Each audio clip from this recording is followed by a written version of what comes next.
Hello दोस्तों, Vij queen reader club में आपका एक बार फिर से स्वागत है। आज हम जिस ऑडियो बुक समरी के बारे में बात करने जा रहे हैं वह है the science of self discipline, doctor Amit Kumar के द्वारा लिखी गई है। दोस्तों, आप सोचते होंगे कि हर साल लाखों लोग अपने जीवन के लिए नए लक्ष्य बनाते हैं, नए संकल्प लेते हैं, जैसे वजन घटाने का, धन निर्माण का, मेडिटेशन का, एक अच्छी बुक लिखने का। लेकिन कुछ ही सालों में ज्यादातर लोग हार मान लेते हैं। क्यों? ऐसा क्यों होता है? क्योंकि वे निर्भर करते हैं मोटिवेशन पर, एक ऐसी भावना जो अस्थायी और अविश्वसनीय होती है। उनको लगता है कि मोटिवेशन से वो मोटिवेट हो जाएंगे। प्रेरणा शुरुआत करवाती है, लेकिन जैसे ही चुनौतियां आती है वह सब गायब हो जाती है। जो लोग सपनों को साकार करते हैं और जो केवल सपने देखते रहते हैं, उनके बीच का असली फर्क सिर्फ और सिर्फ सेल्फ डिसिप्लिन है, न कि प्रेरणा के छोटे छोटे झोंके। अनुशासन का अर्थ है वह करना जो जरूरी है, भले ही आपका मन करे या न करे। यह है अपनी इच्छाओं पर नियंत्रण रखने, तात्कालिक सुख को टालने और अपने दीर्घकालिक लक्ष्यों लॉन्ग टर्म्स गोल्स के साथ जुड़ा रहने की क्षमता है। चाहे वो खिलाड़ी हो या कोई अन्य रोज सुबह जल्दी उठकर अभ्यास करते हैं, या आध्यात्मिक गुरु जो घंटों ध्यान में बैठते हैं, या वे एंटरप्रेन्योर जो अपना साम्राज्य खड़ा करते हैं, हर एक का रहस्य एक ही है: अनुशासन, अनुशासन, अनुशासन। अनुशासन हमेशा प्रेरणा पर जीतता है। दोस्तों, यह पुस्तक सार आत्म अनुशासन के विज्ञान और आध्यात्मिकता को समझाता है। हम जानेंगे कि कैसे मनोविज्ञान, तंत्रिका विज्ञान और प्राचीन ज्ञान इस बात को साबित करते हैं कि सेल्फ डिसिप्लिन दंड नहीं है, बल्कि यह स्वतंत्रता, विकास और आत्म निपुणता का मार्ग है। अनुशासन का अर्थ क्या है? अभी जो आप चाहते हैं और जो आप सबसे अधिक चाहते हैं, उनके बीच चुनाव करना। अध्याय 1, डिसिप्लिन का मनोविज्ञान समझना। अनुशासन को साधने से पहले हमें उसके साइकोलॉजिकल फैक्ट को समझना बहुत जरूरी है। अपने मूल में अनुशासन सेल्फ रेगुलेशन है, यानी अपने विचारों, भावनाओं और क्रियाओं को नियंत्रित कर अपने उच्चतर लक्ष्यों की दिशा में आगे बढ़ने की एक कला है। नंबर 1, विलंबित संतुष्टि यानी कि डिलेड ग्रेटिफिकेशन। Marshmallow test. 1960 के दशक में मनोविज्ञान वॉल्टर मिशेल ने एक प्रसिद्ध प्रयोग किया। Marshmallow test. बच्चों को 2 विकल्प दिए गए, या तो एक मार्शमैलो तुरंत खाओ या 15 मिनट इंतजार करके और 2 पाओ। कई सालों बाद अध्ययन से पता चला कि बच्चे इंतजार कर सके, वे जीवन में अधिक सफल वयस्क बने, बेहतर स्वास्थ्य, कैरियर और रिश्तों के साथ। सीख। जो व्यक्ति तात्कालिक सुख को टाल सकता है, वह जीवन में दीर्घकालिक सफलता पाने की अधिक संभावना रखता है। नंबर 2, इच्छा शक्ति, विल पावर। एक सीमित संसाधन के रूप में मनोवैज्ञानिक रॉय बोम्बेस्टर के शोध बताते हैं कि विल पावर एक मांसपेशी मसल्स की तरह काम करती है। अगर इसे बहुत अधिक प्रयोग किया जाए तो ये थक जाती है, लेकिन अच्छी खबर यह है कि जैसे मांसपेशियां अभ्यास से मजबूत होती है, वैसे ही इच्छा शक्ति भी छोटे छोटे अनुशासित कार्यों से बढ़ती है, जैसे रोज बिस्तर ठीक करना, मेडिटेशन करना। आत्मनियंत्रण, सेल्फ कंट्रोल ही असली स्वतंत्रता है। आधुनिक साइकोलॉजी यह बताता है कि डिसिप्लिन प्रतिबद्ध नहीं बल्कि फ्रीडम है। जब आप अपनी इच्छाओं पर कंट्रोल रखते हैं तो आप क्रेविंग्स, डिस्ट्रैक्शन और मूड्स के गुलाम नहीं रहते। विक्टर फ्रैंकल ने अपनी प्रसिद्ध किताब मैन्स सर्च फॉर मीनिंग में लिखा था कि उत्तेजना और प्रतिक्रिया के बीच एक जगह होती है, उसी जगह में हमारे पास अपनी प्रतिक्रिया चुनने की शक्ति होती है। माइंडसेट का महत्व है। कैरोल इवेक की पुस्तक माइंडसेट बताती है कि विकास ग्रोथ माइंडसेट वाले लोग चुनौतियों को सुधार के अवसर के रूप में देखते हैं। यह विश्वास अनुशासन को ऊर्जा देता है, क्योंकि असफलताओं को वे हार नहीं बल्कि फीडबैक के रूप में देखते हैं। मुख्य अंतर्दृष्टि के इनसाइट्स। मनोविज्ञान यह साबित करता है कि अनुशासन कठोर नियंत्रण नहीं है, बल्कि यह अपनी पसंद को अपने दीर्घकालिक मूल्यों और लक्ष्यों के साथ संरेखित करने की कला है। अध्याय 2, विल पावर का न्यूरोसाइंस, जहां मनोवैज्ञानिक यह समझाता है कि अनुशासन का व्यवहार कैसा होता है, वही तंत्रिका विज्ञान न्यूरोसाइंस यह बताता है कि इसके पीछे ब्रेन कैसे काम करता है। आत्म अनुशासन केवल ज्यादा कोशिश करने का मामला नहीं है, बल्कि यह अपने मस्तिष्क को समझकर उसे सही दिशा में ट्रेंड करने की प्रक्रिया है।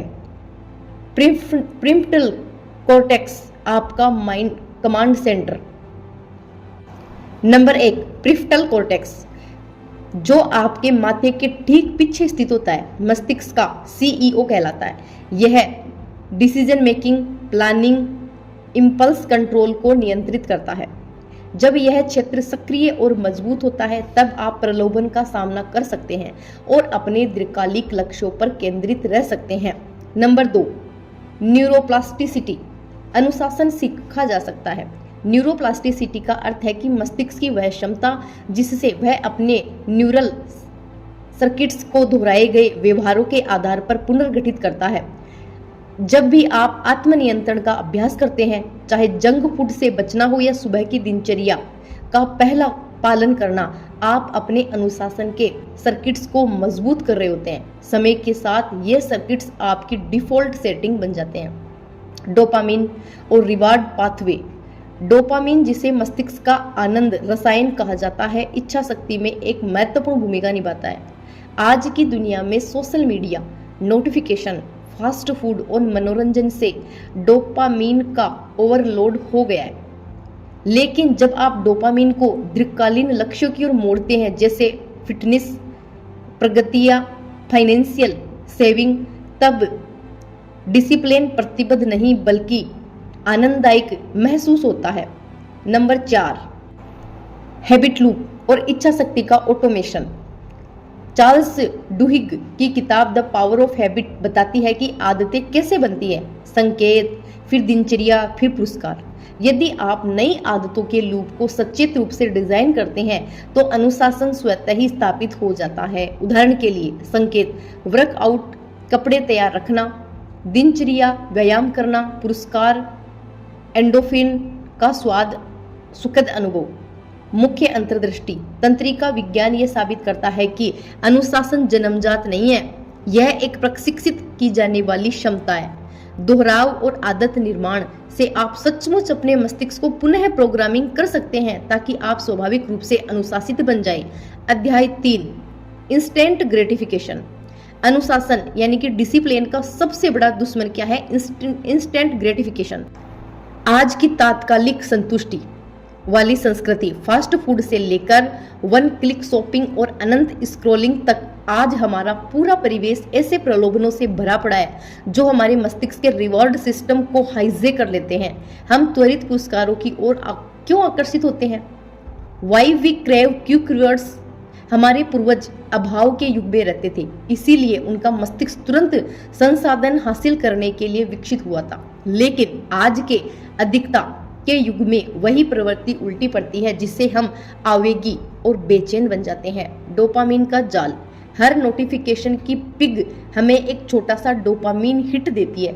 इससे ब्रेन शॉर्ट टर्म प्लेजर की तलाश में रहता है, दीर्घकालीन लक्ष्यों से नहीं। साइकोलॉजी इसे प्रेजेंट बीज कहते हैं, यानी जो अभी है उसे जो महत्वपूर्ण है से ज्यादा महत्व देना। नंबर 3, संतुष्टि को विलंब करने की शक्ति। The power of delaying gratification. Walter Mischel के मार्शमेलो प्रयोग ने साबित किया कि संतुष्टि को टालने की क्षमता भविष्य की सफलता का संकेतक है। छोटी छोटी देरी का अभ्यास, जैसे फोन देखने से पहले 10 मिनट रुकना, आपकी अनुशासन मांसपेशी को मजबूत करता है। जाल से बाहर निकलने की तकनीकें। 20 सेकंड नियम। बुरी आदतों में फ्रिक्शन जोड़े, जैसे जंक फूड को 20 सेकंड दूर रखें या ऐप से लॉग आउट रहे। टेम्पटेशन बडलिंग। किसी आनंददायक चीज को उस कार्य से जोड़े जिसे आप टालते हैं, जैसे केवल एक्सरसाइज करते समय ही संगीत सुनना। रिप्लेस न कि रिजिस्ट। इच्छाओं से लड़ने के बजाय उन्हें बेहतर विकल्पों से बदले, जैसे मिठाई की जगह फल, स्क्रॉलिंग की जगह टहलना। कैल न्यूपोर्ट की पुस्तक डीप वर्क में बताया गया है कि बिना ध्यान भटकाए गहराई से काम करने की क्षमता ही नई सुपर पावर है। तात्कालिक सुख से मुक्त होना डीप फोकस की दिशा में पहला कदम है। मुख्य अंतर्दृष्टि की इंसाइट्स। अनुशासन तब बढ़ता है जब आप अल्पकालीन डोपामाइन स्पाइक्स से हटकर दीर्घकालीन संतुष्टि लॉन्ग टर्म फुलफिलमेंट की ओर बढ़ते हैं। स्वतंत्रता भोग में नहीं बल्कि आत्मनिपुणता यानी कि सेल्फ मिस्ट्री में है। अध्याय 4 कीटोन्स हैबिट्स बनाना। हर आदत समान नहीं होती है। कुछ आदतें ऐसी होती है जो जीवन के कई क्षेत्रों में सकारात्मक प्रभाव डालती है। इन्हें मुख्य या आधारभूत आदतें कहा जाता है। चार्ल्स डुहिंग ने अपनी किताब द पावर ऑफ हैबिट में बताया है कि ये ऐसी आदतें हैं जो अन्य अच्छी आदतों को स्वतः सक्रिय करती है। नंबर 1 मुख्य आदतों का प्रभाव। कीस्टोन्स हैबिट्स इन एक्शन। पहला, व्यायाम एक्सरसाइज। नियमित एक्सरसाइज केवल स्वास्थ्य नहीं सुधारता बल्कि बेहतर खान-पान, आत्मविश्वास और उत्पादकता भी लाता है। जर्नलिंग, रोज लिखने से आत्म जागरूकता यानी कि सेल्फ अवेयरनेस, भावनात्मक स्पष्टता, इमोशनल क्लियरिटी और निर्णय लेने की क्षमता बढ़ती है। सुबह की दिनचर्या, मॉर्निंग रूटीन, दिन की शुरुआत उद्देश्य ढंग से करने में फोकस, शांति और अनुशासन का माहौल बनता है। नंबर 2, ये आदतें क्यों काम करती है? वाही दे वर्क। मुख्य आदतें हमारी पहचान, आइडेंटिटी को बदल देती है। उदाहरण के लिए, जब आप निरंतर व्यायाम करते हैं तो आप खुद को आलसी व्यक्ति के रूप में नहीं बल्कि फिट और अनुशासित व्यक्ति के रूप में देखने लगते हैं। इस पहचान स्तर परिवर्तन से अनुशासन टिकाऊ बन जाता है। डोमिनो प्रभाव। एक छोटी आदत कई अन्य क्षेत्रों में परिवर्तन ला सकती है। अगर आप समय पर सोना शुरू करते हैं तो स्वाभाविक रूप से आप जल्दी उठते हैं, अधिक ऊर्जा महसूस करते हैं और बेहतर भोजन करते हैं। नींद की यह एक मुख्य आदत जीवन के अनेक पहलुओं को संतुलित कर देती है। पुस्तक संदर्भ। आदतें केवल दिनचर्या नहीं होती है, वे उस व्यक्ति के पक्ष में डाले गए वोट हैं जो आप बनना चाहते हैं। मुख्य आदतें सबसे शक्तिशाली वोट डालती है। की इंसाइट्स। सब कुछ एक साथ बदलने की कोशिश बिल्कुल भी न करें। केवल 1 या 2 मुख्य आदतों पर ध्यान दें। वे धीरे धीरे आपकी पर्सनैलिटी, आपके बिहेवियर और आपके रिजल्ट्स तीनों को परिवर्तित कर देगी। अध्याय 5 डिसिप्लिन में इन्वॉल्वमेंट की भूमिका। अनुशासन केवल इच्छा शक्ति, विल पावर पर निर्भर नहीं करता। यह आपके परिवेश यानी कि इन्वॉल्वमेंट से गहराई से प्रभावित होता है। दरअसल शोध यह दिखाते हैं कि केवल सेल्फ कंट्रोल पर नियंत्रण रखने के बजाय अपने इन्वॉल्वमेंट को बदलना अधिक प्रभावशाली होता है। संकेत और ट्रिगर्स। हर आदत किसी न किसी पर्यावरणीय संकेत से जुड़ी होती है। आपकी मेज पर रखा फोन ध्यान भटकाने का संकेत है, जबकि पास रखी पानी की बोतल आपको हाइड्रेशन के लिए प्रेरित करती है। जब आप इन संकेतों को बदलते हैं तो आप अपना व्यवहार, बिहेवियर भी बदल देते हैं। नंबर 2 घर्षण और प्रवाह, friction and flow. BJ Fogg ने अपनी किताब टीनी हैबिट्स में बताया है कि अच्छी आदतों को आसान और बुरी आदतों को कठिन बनाना अनुशासन विकसित करने का सबसे सरल तरीका है। उदाहरण के लिए, स्वस्थ स्नैक्स को सामने रखे, जंक फूड को छिपा दे, बिस्तर के पास किताब रखे, ध्यान भटकाने वाले ऐप्स हटा दे, वर्कआउट कपड़े रात में ही तैयार रखे। सामाजिक परिवेश, सोशल इन्वॉल्वमेंट। आप उन 5 लोगों का औसत हैं जिनके साथ आप सबसे अधिक समय बिताते हैं। इसका अर्थ है कि यदि आप अनुशासित और ग्रोथ ओरिएंटेड लोगों के बीच रहते हैं तो आपका अपना स्तर स्वतः ही ऊंचा उठता है। सफलता की संरचना।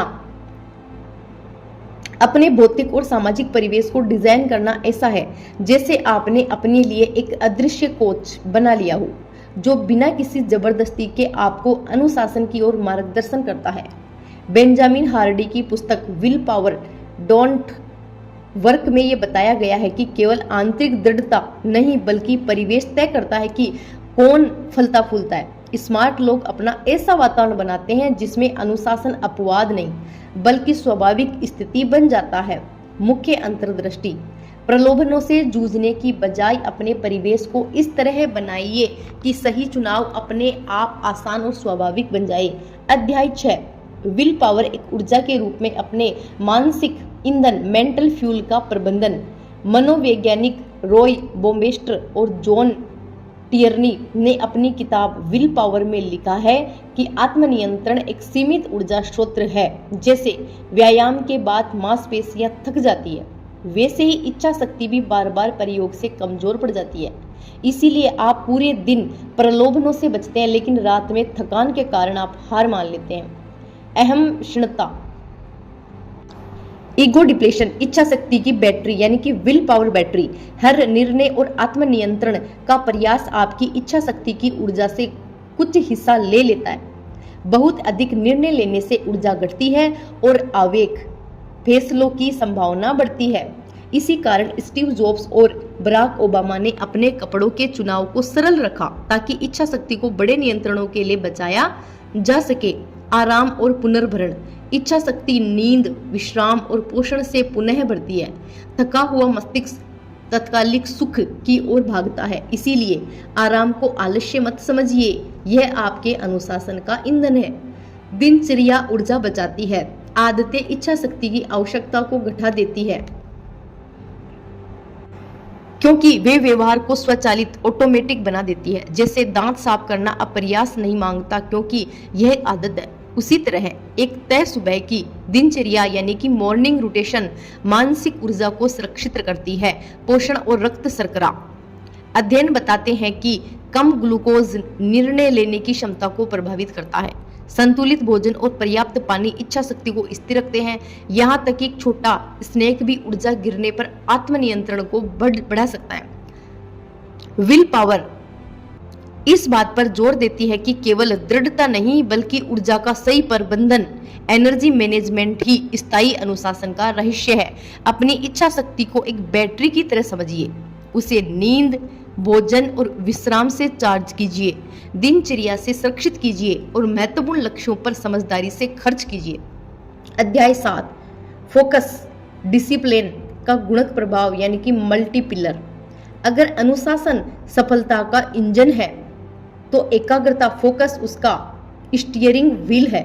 बिना फोकस के अनुशासित प्रयास बिखर जाते हैं, लेकिन फोकस के साथ छोटा सा प्रयास भी अपार शक्ति बन जाता है। पहला, मल्टीटास्किंग का भ्रम।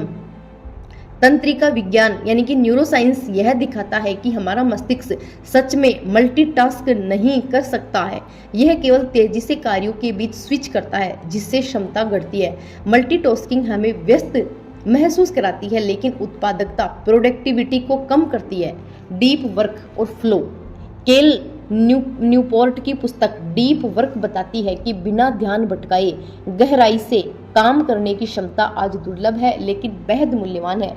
यह गहराई हमें फ्लो की अवस्था में ले ली जाती है, जहां समय मिट जाता है और सर्वोच्च प्रदर्शन प्रकट होता है। ध्यान का अवशेष, अटेंशन रिड्यूस। हर बार जब आप एक कार्य से दूसरे पर स्विच करते हैं तो आपके ध्यान का एक हिस्सा पिछले कार्य पर अटका रहता है। यह अवशेष गुणवत्ता को घटाता है और थकान बढ़ाता है। अनुशासन का अर्थ एक काम पर पूरी तरह ध्यान केंद्रित करना और फिर आगे बढ़ना। नंबर 4, एकाग्रता को प्रशिक्षित करने के उपकरण। पोमोडोरो तकनीक, 25 मिनट गहरा काम प्लस 5 मिनट का ब्रेक। सिंगल टास्किंग रिचुअल्स, उच्च प्राथमिकता वाले कार्यों के लिए निश्चित समय ब्लॉक करें। डिजिटल मिनिमलिज्म, नोटिफिकेशन घटाएं और संदेश केवल तय समय पर देखें। मिहाई चिकसेंटमिहाई की पुस्तक है फ्लो बताती है कि सच्ची खुशी अगर गहराई से किए गए सार्थक कार्यों में मिलती है, न कि निष्क्रिय विश्राम में। फोकस अनुशासन को कई गुना बढ़ा देता है। एक समय में एक कार्य को पूरी गहराई से करना, यही वह अनुशासन क्रिया है जो समय के साथ असाधारण परिणाम लाती है। अध्याय 8, भावनात्मक अनुशासन यानी कि इमोशनल डिसिप्लिन और आत्मनिपुणता, सेल्फ मिस्ट्री। सच्चा अनुशासन केवल बाहरी आदतों का मामला नहीं है, यह आपके भीतरी भावनात्मक संसार पर महारत हासिल करने की यात्रा है। अगर भावनात्मक अनुशासन न हो तो सबसे मजबूत दिनचर्या भी तनाव, क्रोध या भय के सामने ढह जाती है। प्रतिक्रिया और प्रतिक्रिया चेतन। भावनात्मक अनुशासन का अर्थ उत्तेजना और प्रतिक्रिया के बीच एक स्पेस बनाना। विक्टर फ्रैंकल ने लिखा है कि उत्तेजना और प्रतिक्रिया के बीच एक जगह होती है, उसी जगह में हमारी स्वतंत्रता और विकास छिपा होता है। तत्काल प्रक्रिया अनुशासन को नष्ट कर देती है, जबकि सचेत प्रक्रिया कॉन्शियस रेस्पॉन्स उसे सशक्त बनाती है। भावनात्मक बुद्धिमत्ता EQ डेनियल गोलमैन की पुस्तक इमोशनल इंटेलिजेंस बताती है कि EQ अक्सर IQ से भी ज्यादा सफलता का संकेतक होता है। आत्म जागरूकता, सेल्फ अवेयरनेस, भावनात्मक नियंत्रण, इमोशनल रेगुलेशन, सहानुभूति, इम्पैथी और लचीलापन, ये 4 स्तंभ आत्म निपुणता की नींव बनते हैं। आध्यात्मिक ज्ञान, स्पिरिचुअल विजडम, भगवत गीता में कहा गया है कि समतत्व योग उच्यते, अर्थात संतुलन ही योग है। एक अनुशासित व्यक्ति सफलता या असफलता, सुख या दुख दोनों में संतुलित रहता है। भावनात्मक अनुशासन के अभ्यास, रोज अपनी भावनाओं और पैटर्न्स को ध्यान करें। कृतज्ञता, ग्रेटिट्यूड का अभ्यास करें। कमी से ध्यान हटाकर समृद्धि पर केंद्रित करें। मेडिटेशन और श्वास प्रवास अभ्यास से अपने तंत्रिका तंत्र को शांत करें, नर्वस सिस्टम को शांत करें। भावनात्मक अनुशासन का अर्थ है पहले खुद को नेतृत्व देना, और जब आप स्वयं को साध लेते हैं तभी आप दूसरों का नेतृत्व करते हैं। यानी कि पहले खुद को लीडरशिप सीखनी है, फिर दूसरों को लीडरशिप सिखानी है। अध्याय 9 रिलेशनशिप और कम्युनिकेशन में डिसिप्लिन। अक्सर अनुशासन को व्यक्तिगत गुण माना जाता है, लेकिन इसका सबसे उज्जवल रूप हमारे संबंधों और संवाद में दिखाई देता है। एक अनुशासित व्यक्ति विश्वास, सम्मान और प्रभाव अर्जित करता है। सुनने का अनुशासन, the discipline of listening, Dale Carnegie ने सिखाया था कि सच्ची रुचि के साथ सुनना सबसे शक्तिशाली सामाजिक कौशलों में से एक है। बात काटने या तुरंत प्रतिक्रिया देने की इच्छा को रोकना एक ऐसा अनुशासन है जो वार्तालाप को गहराई देता है। कन्वर्सेशंस, शब्दों का अनुशासन, द डिसिप्लिन ऑफ वर्ड्स। नीति वचन में कहा गया है कि जीवन और मृत्यु जीव की शक्ति में है। भाषा में संयम रखना, जैसे गपशप, क्रोध या लापरवाह टिप्पणियों से बचना, विश्वसनीयता और सम्मान को बढ़ाता है। सीमाएं और निरंतरता, बाउंड्रीज एंड कंसिस्टेंसी। स्वस्थ संबंधों के लिए सीमाएं तय करना और निरंतरता दिखाना आवश्यक है। अस्थिरता विश्वास को तोड़ती है, जबकि कंसिस्टेंसी उसे मजबूत करती है। सहानुभूति का अनुशासन, एम्पैथी एज डिसिप्लिन, दूसरे के दृष्टिकोण से चीजों को देखना प्रयास मांगता है, लेकिन यही एम्पैथी संबंधों को गहरा और संघर्षों को कम करती है। Book reference, how to win friend and influence people, Dale Carnegie. दयालुता और सम्मान के माध्यम से सामाजिक अनुशासन का मार्शल रोसेलबर्ग ऐसे अनुशासित भाषा जो बिना दोष दिए अपनी जरूरतों को व्यक्त करती है। संबंधों में अनुशासन नियंत्रण के बारे में नहीं है, बल्कि निरंतरता, दयालुता और सत्यनिष्ठता के बारे में है, जो एक यादगार व्यक्तित्व है, मेमोरेबल पर्सनैलिटी की नींव है। अध्याय 10 डिसिप्लिन की आध्यात्मिक जड़ें, स्पिरिचुअल रूट्स। जहां आधुनिक मनोविज्ञान और तंत्रिका विज्ञान अनुशासन को मानसिक कौशल मानते हैं, वहीं भारतीय ज्ञान परंपरा इसे एक आध्यात्मिक साधना के रूप में देखती है। संस्कृत में तपस शब्द का अर्थ है उष्मा, संयम या आंतरिक अग्नि, वह अनुशासन जो विशुद्धियों को जलाकर आत्मा को मजबूत बनाता है।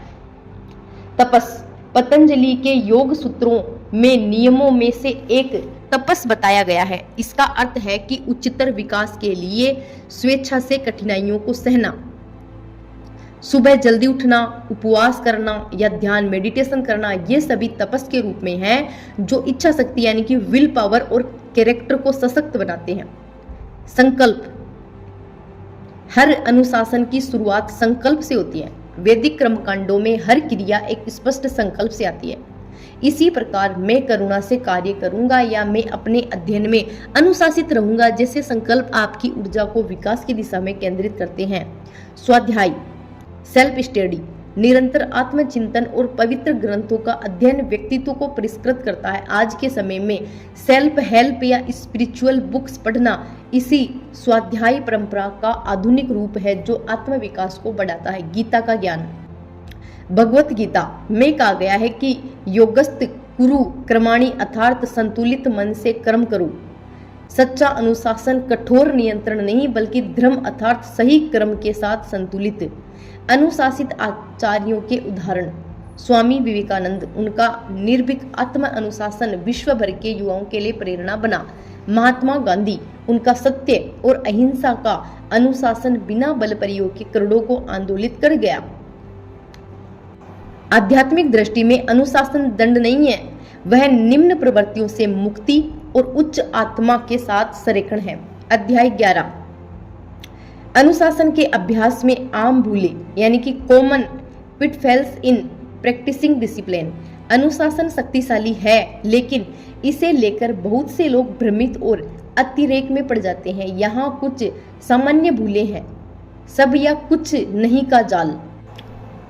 बहुत से लोग परफेक्शन की अपेक्षा करते हैं, पूर्णता की, या तो पूरी तरह अनुशासित रहे या बिल्कुल नहीं। यह दृष्टिकोण थकान और अपराध बोध लाता है। सच्चा अनुशासन निरंतरता है, न कि पूर्ण। अति अनुशासन और कठोरता। जब अनुशासन में लचीलापन नहीं होता तो जीवन नीरस और निस्सहार हो जाता है। संतुलन जरूरी है। अनुशासन विकास का साधन होना चाहिए, दमन का नहीं। इच्छा शक्ति की थकान से बर्नआउट। अगर आप केवल इच्छा शक्ति यानी कि विल पावर पर निर्भर रहते हैं और विश्राम या अच्छी आदतों को नजरअंदाज करते हैं तो थकावट आना स्वाभाविक है। अनुशासन को विश्राम और समर्थ वातावरण के साथ जोड़ा जाना चाहिए। पूर्णतावाद। निर्दोष बनने की चाह अक्सर चिंता और निष्क्रियता पैदा करती है। अनुशासन का उद्देश्य प्रगति होना चाहिए, न कि पूर्णता। ज्ञान विज्ञान क्रिया। केवल किताबें पढ़ना या कार्यशालाओं में भाग लेना पर्याप्त नहीं है। यदि उसे लागू नहीं किया जाए तो यह प्रगति का भ्रम बन जाता है। वास्तविक अनुशासन का अर्थ है हर दिन एक सीख को अमल में लाना, न कि केवल ज्ञान संग्रह करना। Book reference: the 7 habits of highly effective people. Stephen Covey ने चेताया कि व्यस्त होना प्रभावी होना नहीं है। अनुशासन का अर्थ है पर्पजफुल कर्म। मुख्य अंतर्दृष्टि: अत्यधिकता से बचिए। अनुशासन आत्मदंड नहीं बल्कि संतुलित, लचीली और स्थिर प्रगति की कला है। अनुशासन डिसिप्लिन और स्वतंत्रता, फ्रीडम से भरा जीवन डिजाइन करता है। अनुशासन अक्सर बंधन जैसा लगता है, लेकिन विरोधाभास यह है कि यही स्वतंत्रता का द्वार है। जब जीवन में अनुशासन नहीं होता तो आप अपनी इच्छाओं, मनोदशाओं और विचलनों के गुलाम बन जाते हैं, लेकिन जब आप अनुशासित होते हैं तो आप अपनी ऊंची आकांक्षाओं को बिना भटके पूरा कर सकते हैं। यही सच्ची आजादी है। स्वयं पर अधिकार के दैनिक अभ्यास। सफल लोग अनुशासन के आने का इंतजार नहीं करते, वे अपने दिन को उसी के अनुसार डिजाइन करते हैं। सुबह का ध्यान, कृतज्ञता लेखन, व्यायाम या पढ़ना, ये सभी मानसिक स्थिरता के अंतर लंगर की तरह काम करते हैं। हैबिट स्टैकिंग और पहचान का परिवर्तन।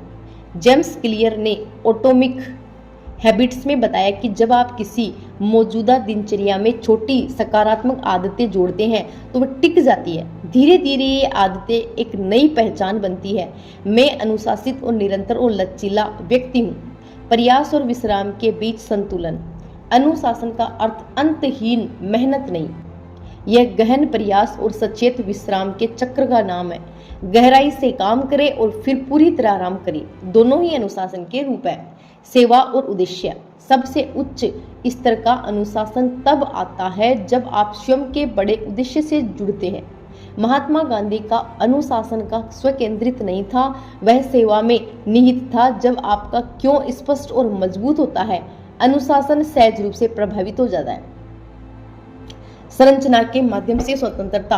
विडंबना यह है कि जितनी अधिक संरचना स्ट्रक्चर आप अपने जीवन में बनाते हैं उतनी ही स्वतंत्रता पाते हैं। वित्तीय अनुशासन, फाइनेंशियल डिसिप्लिन, आर्थिक स्वतंत्रता। स्वास्थ्य अनुशासन, हेल्दी डिसिप्लिन, एनर्जी फ्रीडम। भावनात्मक अनुशासन यानी इमोशनल डिसिप्लिन, संबंधों की स्वतंत्रता यानी कि रिलेशनशिप फ्रीडम। अनुशासन जीवन को सीमित नहीं करता है, वह उसे जानबूझकर इस तरह डिजाइन करता है कि आप अपने उच्चतम सामर्थ्य के अनुसार जी सके। निष्कर्ष, अपने सर्वश्रेष्ठ स्वरूप की यात्रा। आत्म अनुशासन, सेल्फ डिसिप्लिन केवल विल पावर या कठोर नियंत्रण का नाम नहीं है। यह संरेखण एलिमेंट्स है।